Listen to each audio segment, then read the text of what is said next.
This video is an overview of Research Task 1, background to the problem in terms of expectations and requirements of this task.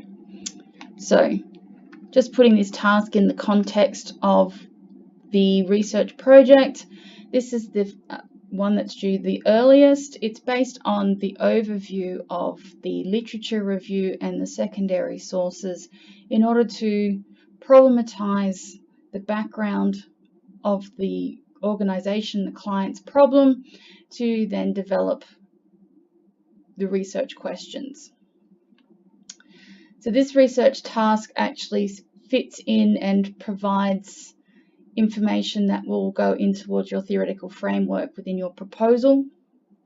It will also provide information in terms of the method, and it may also provide information in terms of helping your group mates who are involved in tasks 3 and 4. So the requirements of this task is a 500 to 1,000 word document, not including figures, tables, references, or appendices.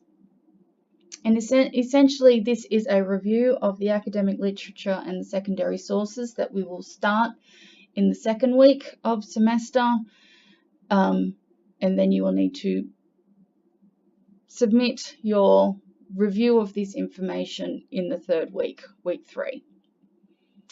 So what your submission is required to cover is you need to determine the client's purpose for the research.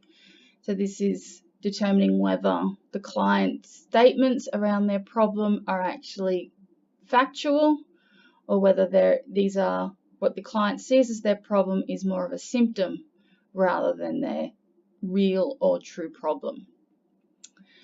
2, you need to be able to understand the complete problem situation. So look at a environmental analysis possibly. The third thing you need to do, identify the measurable symptoms. So if the problem may not be directly measurable, what are the symptoms, or what are the things that can be measured?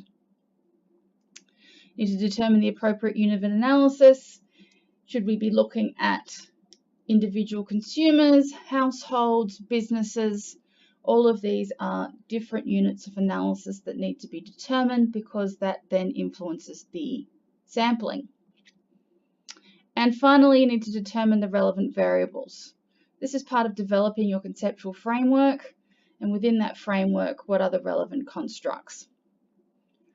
So in terms of expectations, what I expect in this task, I expect you to be able to integrate and analyze academic literature and secondary sources in order to be able to, 1, provide an overview of the context of the client situation, be able to argue for a particular problem being the true problem that the client is facing, and finally be able to determine what framework is required in order to be able to address or explore more fully the answers to, or possible answers to, the client's problem.